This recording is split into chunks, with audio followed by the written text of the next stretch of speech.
Okay, thank you. It's a great pleasure to come and visit Kyoto and speak at the university here. I'm going to talk about using the insights and approaches of science. Excuse me, can you turn the light off? Yes, thank you. Using the approaches of science to teach science, and these also apply to most other subjects as well. Before I start, I want to emphasize that you shouldn't pay attention to this talk because I have a Nobel Prize. That isn't what it's based on. It's based on data and research from many different people doing in many different fields. But some of this comes from my own science education research group that I've now had for about 10 years. Now, the vision that I'm going to talk about here is that, guided by this research on learning, we'll achieve a situation in which all students, whether they're going to be scientists or not, will be much better educated in science. And this will lead to many benefits to society, both having a scientifically literate public, which can make wise decisions on the many large challenges facing the world these days, and then also, of course, will help make the economy thrive that's so based on science and technology. But at the same time as doing that, I think we can not only make teaching much more effective, but we can make it more efficient and rewarding for the teachers as well. And so the rest of my talk is really going to be how I see we can achieve this vision. And so what I'm going to cover today is first talk about two types of learning and two different models for teaching as an introduction, and then talk about research on science learning, the components that make up scientific expertise, how we can better measure that expertise, and then what we know about effective teaching and learning. So the first model for science teaching, which is certainly one I used for many years in my teaching, and I think most everyone starts out thinking about teaching this way, is at first I would think hard about and get the subject figured out all very clearly, so that then I could go and tell my students about this physics, and so tell them how to understand it. And then I would give them some problem to solve in the exam, and if they could do it, good, it was successful. If they couldn't do it, well, then it must mean there was something wrong with the students. They were lazy or poorly prepared because I obviously understood the subject. And so if you're mean, you just decide you should get rid of the students and fail them. But I'm not so mean, so what I would usually do is try and tell them again louder and hope that they would understand it. Now, this basic model of figuring out the subject and then telling it to the students, the traditional lecture approach, it has certain strengths and weaknesses. It actually works quite well for basic knowledge for the brain that's prepared to learn that. You know, that telling someone that's bad, you should avoid it, or that's good, you should look for them to eat them. Most of what the human brain evolved to learn falls in these categories as important for survival. And so it's relatively easy to teach this, it's relatively easy to test if it's successful and get immediate feedback on the results. But there's a problem if the learning isn't as simple as this. If the learning involves complex analysis or judgment or organizing large amounts of new information, or the ability to learn new information and apply it. This is, of course, what we mean by the kind of learning that we have in science and most university learning in general. And this is much more complex learning, and it's fundamentally different from this kind of learning. And one of the things that makes it so different is that it really involves significantly changing the brain. It's not just adding bits of knowledge to the same brain. You really, for this kind of complex learning, you're having to grow new neurons and produce proteins and so on that build and enhance all different sorts of connections in the brain. And so the net result is the brain ends up very different as a result of learning science, if it's successful. And so the question then is how to teach and measure this kind of complex learning that really is this brain development. And that brings me to really a different model for how to teach science. And it's one that I and a number of other people who are leading this effort are using. And so unlike what I said before, now you start with the goals, thinking what you really want students to be able to do, whether it's solve or design, analyze problems, or the capacity to learn. And then you go and create activities that have the students work with these activities, you give them feedback, that you try and target the creation of this desired expertise. And all the time you're doing this, you're looking at prior research, what it tells you about learning, what it tells you about learning these areas of science. Once you've designed these, then you use them, you have the students try them, and you measure the results. And if you're successful, great, you're done. If you're not successful, now what you do is you look carefully at why. And there's two possible reasons. It means that either your goals up here were unrealistic, or the treatment, the activities and feedback you gave didn't work right. And so you then modify whichever of these is necessary accordingly and try it again and do it again until you get successful results. Now, this is a very different way of thinking about teaching, but it's actually not a very different model because it's exactly the model for how we do science. When we do science, we have questions that we want to answer. We design and build the experiment to test those, to get that data. We run the experiment and look at the results. And if it comes out what we expect, that just confirms we understand that area of science. If it doesn't give what we expect, then you look at why. And it either means something was wrong with your goals, there was some important science you left out, you didn't understand, or it means, as most of my career was spent finding out, it means you built the wrong experiment, your experiment didn't work, and you have to fix it, improve it, until it actually goes through and works. So this is exactly the way we do science, and I'm simply applying this model to approaching education. And this approach has really given us many new insights on the traditional teaching of science and how to improve over what traditional teaching. And these advances have largely come over the past 1 to 2 decades, and we get research from these many different areas here that give a very consistent picture now about what's important for achieving learning.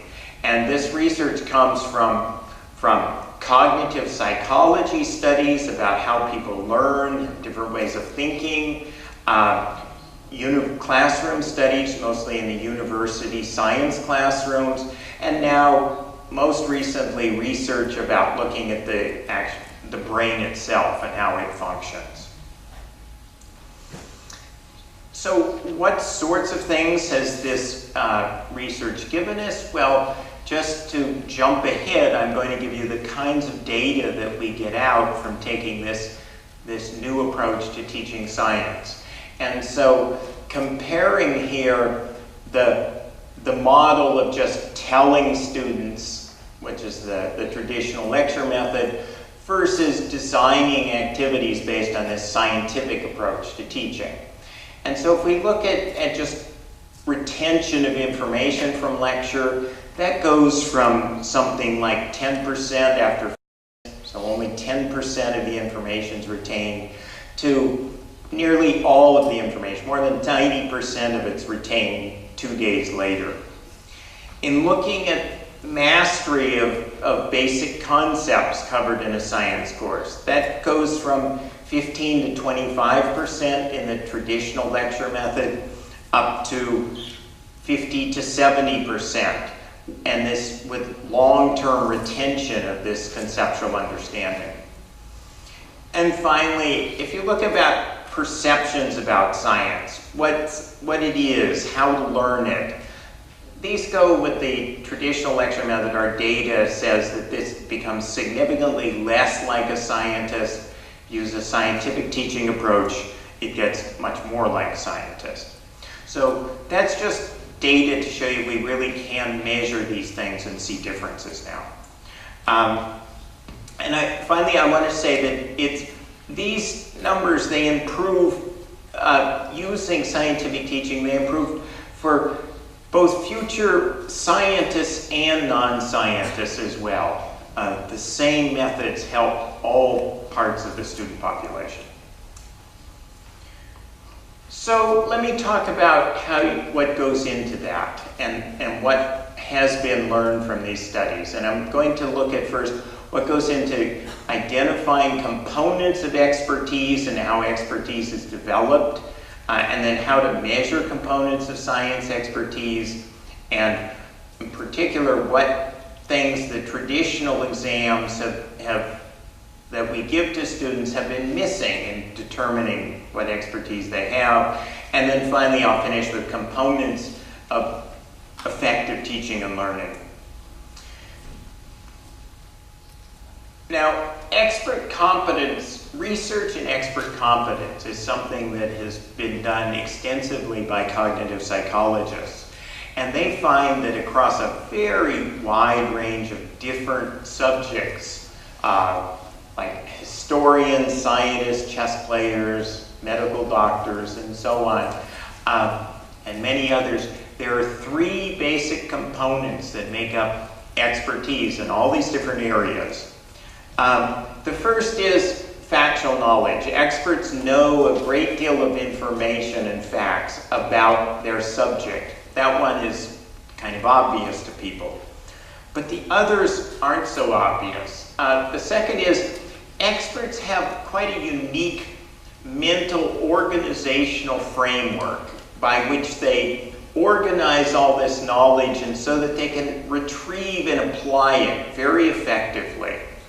And this kind of organization means that they recognize certain patterns or associations of information in consistent ways. This largely represents what we think about as scientific concepts. That's a way that scientists in an area organize large amounts of information in a consistent fashion. Now, the third thing that experts in all areas have is an ability to monitor their own thinking and learning. So they're able to ask themselves, do I understand this? Is this a sensible way to be solving this problem? And as they're doing that, they can bring in ways to check their understanding and monitor their thinking. Now, these 2 aspects here, these are really new ways of thinking. And what this research is showing is that if you just give people a lot of factual knowledge, they don't develop these ways of expert thinking. The only way these are developed is they require many thousands of hours of intense practice at actually doing this kind of thinking. And that's really what's necessary to make these changes in how the brain works that we now understand are necessary. So with this understanding of what it means to be an expert. A number of people in this area have now started to do research on different aspects of how well are students learning to think like experts as a result, or more like experts through their taking courses. And so let me start with what we know about measuring this conceptual mastery. Now, there's been a lot of studies of this, particularly in the areas of physics. And in the process of studying students' thinking, people have developed some very good tests of how well students are really able to understand and use these concepts. And the oldest and probably most widely used of these tests is something called the Force Concepts Inventory. And it tests the student's understanding of a set of basic concepts of force and motion that are covered in every first physics course, usually by having students have to apply these in some simple real-world situation, like a car running into a truck, or this is an example of one question from that test. It's a hoop sitting on a tabletop with a ball rolling around inside it, and asking, as the ball comes flying at the end of this hoop, which direction does it go? Now, the way this test is used is it's given at the beginning, at the end of when a student's taken a course covering this material. And so you measure what percentage did they not know at the beginning that they got right of these questions at the end. So that tells you just what percentage did they learn. Now, this test is being used in this way in hundreds of introductory physics courses now every year, primarily in North America, but there's a number of other countries around the world also using it. And the results from this are really very dramatic. If you look at the average student in one of these courses and you ask what percentage did they learn, on average, the students learn in a traditional lecture course, they always learn less than 30% of the concepts that they didn't already know at the beginning of the course. And this is just a compilation from 16 different courses of what this average value was. You can see that the highest is about 28%. And this holds true independent of the quality of the lecture, class size, institution. Some of this data is from Harvard University. Other data is from small two-year colleges. The amazing thing is it just doesn't matter. It says that this form of teaching is simply ineffective at developing an understanding of these concepts. And we now have similar data from other levels in physics and from other sciences that are telling us, giving much the same results. However, the good news is that we've also developed improved methods of teaching, which now, as measured by this test, consistently get up into this range. So far, far more effective than the traditional lecture method. Okay, let me switch to a different kind of expert thinking. This is really beliefs about certain aspects of the science. And if you interview lots of people, you find that their beliefs about science lie on a scale here that we go from novice to expert, like a practicing physicist here. And the kind of beliefs we're talking about here is, for example, the content of physics. To a physicist, it's this coherent structure of very broad concepts. To a novice, the content of physics is just isolated little pieces of information, and you learn that information just by memorizing all those pieces. The source of knowledge in physics, to a novice, it's just handed down by some authority, and physics knowledge in the classroom is completely disconnected from the world outside. Whereas to an expert, of course, these concepts describe nature and they're established by experiment. And then finally, physics problem solving. To an expert, it's using these systematic concept-based strategies that are widely applicable, including in new, completely new areas, which of course makes them useful. Whereas to a novice, problem solving is just matching the pattern of the problem you're giving with things you've memorized and just churning through without thinking. So once you understand that people's beliefs lie in this range here, you can set up tests that actually measure these for each student. And this is one thing my own group has been one of the leaders in. We developed this survey that allows to measure students' perceptions between where they lie between novice and expert in physics, and then we developed another exam that did the same in chemistry, and there's just about to be published one in biology as well. And so the way these exams look is they have typically 40 statements in which the student says how much they agree or disagree with the statement. And so 2 from the physics exam is, for example, understanding physics basically means being able to recall something you've read or been shown, or I do not expect physics equations to help my understanding of the ideas, they're just for doing calculations. So the student then marks how strongly they agree or disagree with each of these statements. And each of these statements, by the way, we know that all practicing scientists in this area give it one very consistent response. We've tested that. So the way this exam is used is like the previous one. You give it before the students have taken the course, and then you give it after they've successfully completed the course, passed the exams, and so on.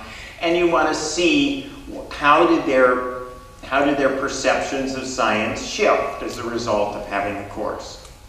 Well, what we see, and the others who are studying this, is that essentially all introductory physics courses leave the students more novice-like in their perceptions of science after they took a physics course than they were before they ever had the course. So it's actually, in this measure, the students are actually not only not learning, they're being worse off than they were than before they ever had courses. We more recently started getting data in chemistry. It looks just as bad or worse than physics, and biology is also just about as bad.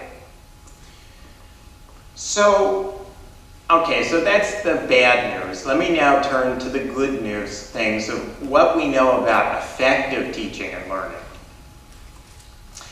And so I'm going to start with certain basic components of effective teaching and learning that apply really to all levels of learning and almost all settings as well.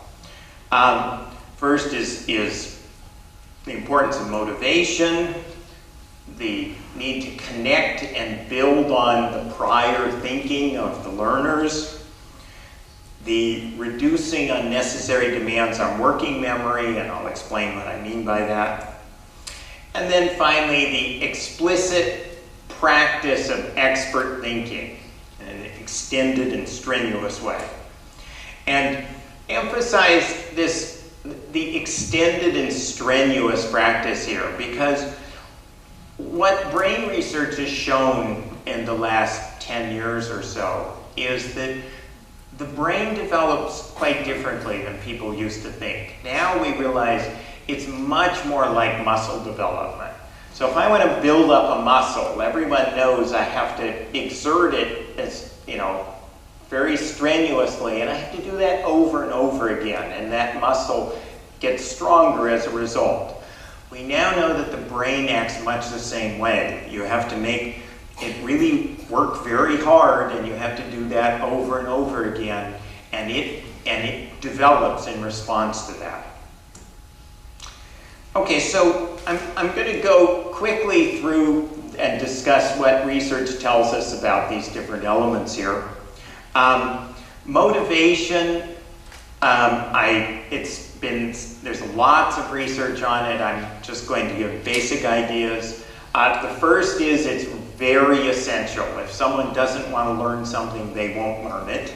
But we do know a few important things for motivating learners. The first is making the subject relevant and useful and interesting to the learner.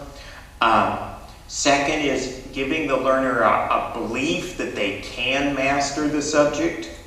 And third is giving a person some level of personal control or choice in the learning process.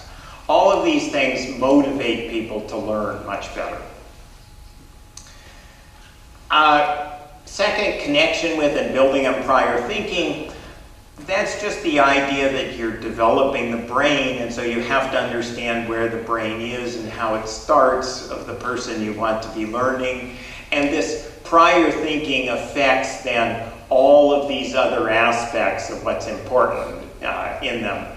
So I'm not going to talk more about that. I'm going to go right to this working memory issue. If you study memory, a sort of simple view of the way memory works is there's the long-term memory. That's what we mostly think about as memory. It has this enormous capacity. You can remember things for long duration, but it's hard to get things into this long-term memory where it stays. And to get into it, it basically has to come through this short-term working memory, it's called. It's very easy to get things into. It's what you use if you're learning things in a kind of hour time scale, like from this talk. It's easy to get information into it, but it's quickly lost and forgotten from there. And this short-term memory has a very limited, very small capacity. And so this is something that's extremely easy to test and very well established from cognitive science. And it's nicely represented by this cartoon that the student's brain any person's brain just very quickly fills up if you give them too much information. Now, in fact, the precise number is that the typical human brain can remember and process a maximum of about 7 distinct new items at once. And the way it functions is very much like a PC with a small amount of RAM. And so the more things you give it to do, the less effectively it works. And in fact, of course, 7 distinct new items, that's a tiny amount compared to what's presented in the typical science lecture when you realize that one new technical term, for example, is 1/7 of the capacity of the working memory.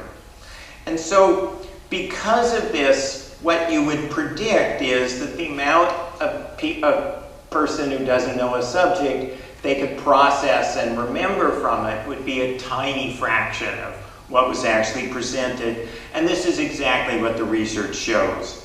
And just one example of this is what a study Kathy Perkins and I did in introductory physics courses, where we took some non-obvious but important fact that was presented in the lecture, and then we just tested students if they remembered it 15 minutes later, and we found that only about 10% of them actually did. So anything you can do to reduce this unnecessary demands on working memory will actually improve learning. And so you can think of it as very much the mental equivalent of if you give a student one package to carry, they can cover a lot of progress rapidly, If you load them up with several things at once, then they struggle much more and they can't make as much progress. And if you do the mental equivalent of dropping a very large number of packages on them all at once, you just effectively, mentally squash them flat, and they can't really process and learn anything from that experience. And so the way you need to, in teaching, anything that reduces this extra use of working memory will improve. So reducing the use of technical jargon to an absolute minimum, using figures as much as possible rather than relying on the student to have to listen to a bunch of explanation and then create in their own mind an image for what you're describing. Use of analogies, of having things that the student's familiar with that represent similar relationships.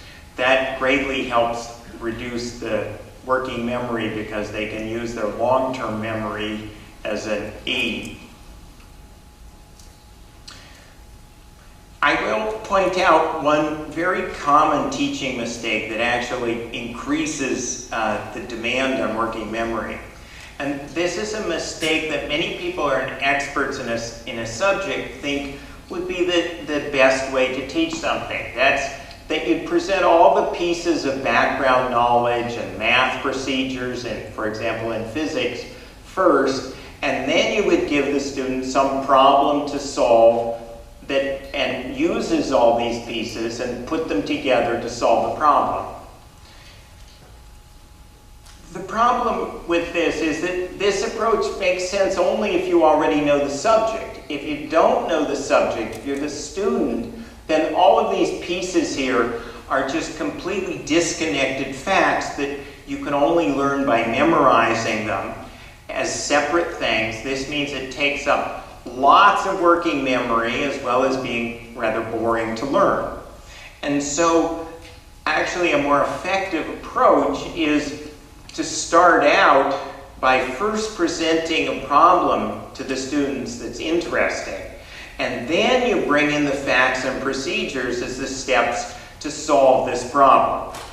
This builds their expert connections and mental framework for all of this information.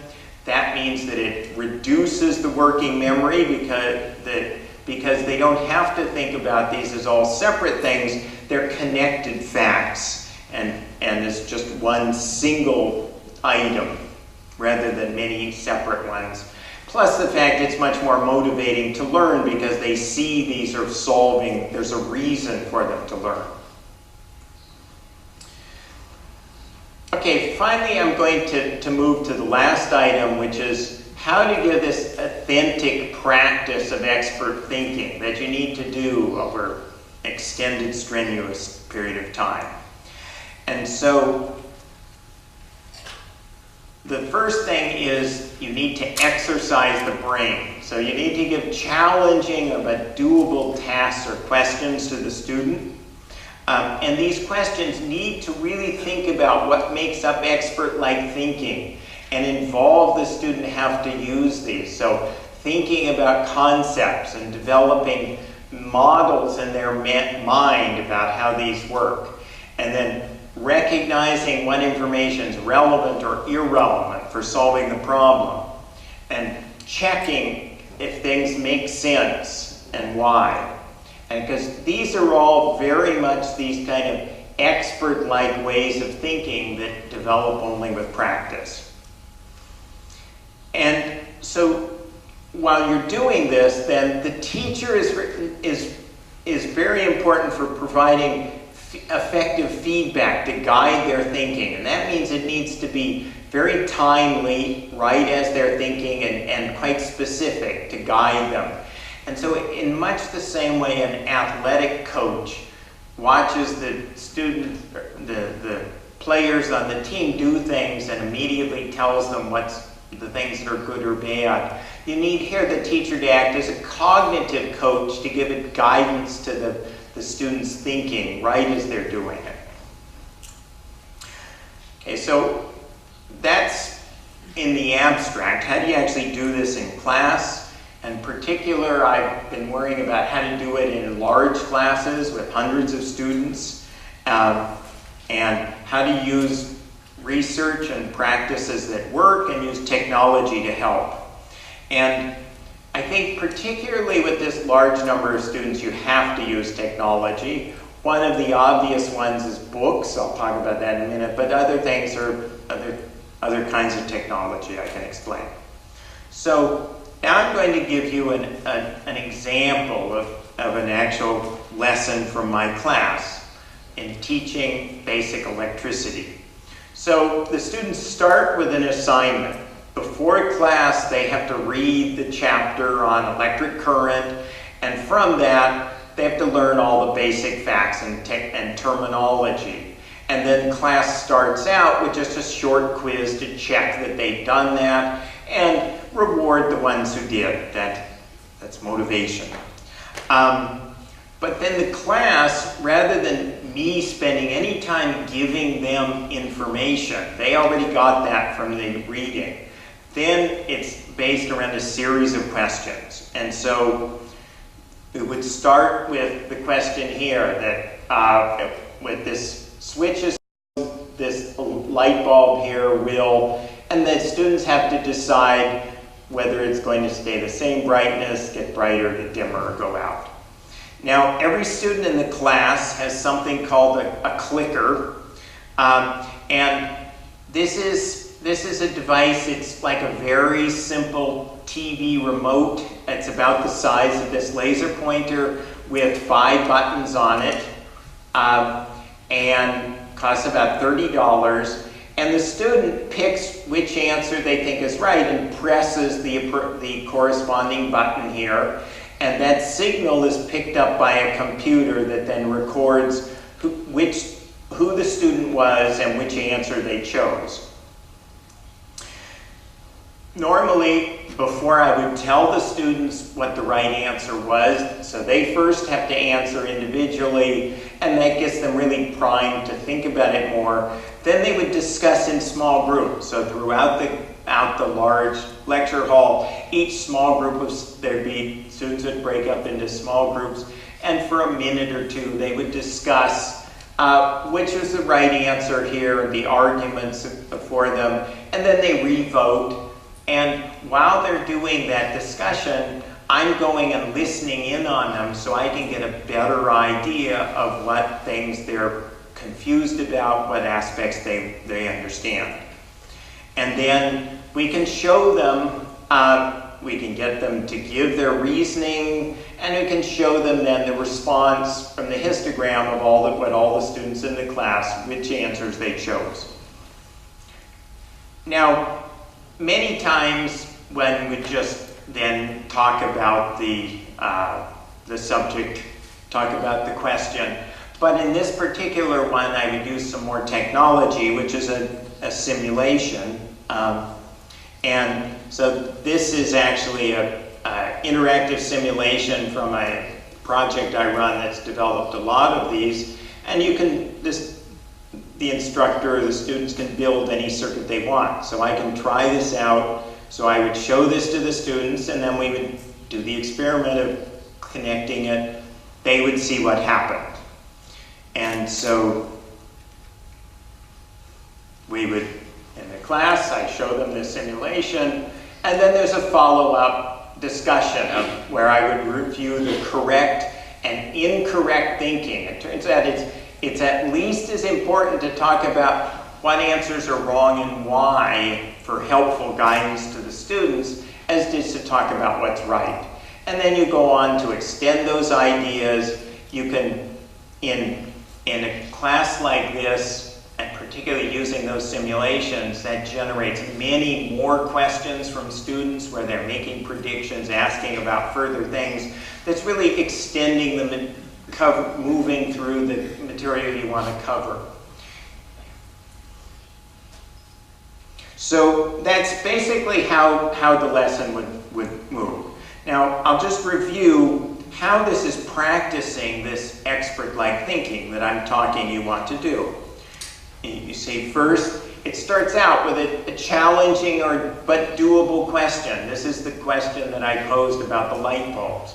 Now, this question is not chosen accidentally. It's designed because we know there's certain basic difficulties students have in really picturing what's happening with the flow of electricity. And asking this question gets them to focus very explicitly on their mental models and identifying what's right and wrong about it to help them with what's fundamentally, for beginning students, quite a difficult concept. Then you can see that the many aspects of the explicit focus and expert-like thinking. They have to work very actively developing their concepts of electricity and their mental models of how the electrons flow. They have to look at that and think about what's relevant and what's irrelevant information. Again, this is something that is very much an expert skill that you get with practice. And then they're checking, they're seeing things, if it makes sense. They're reflecting on their understanding through seeing what answers are right, testing themselves, and most importantly, in their discussions with their fellow students.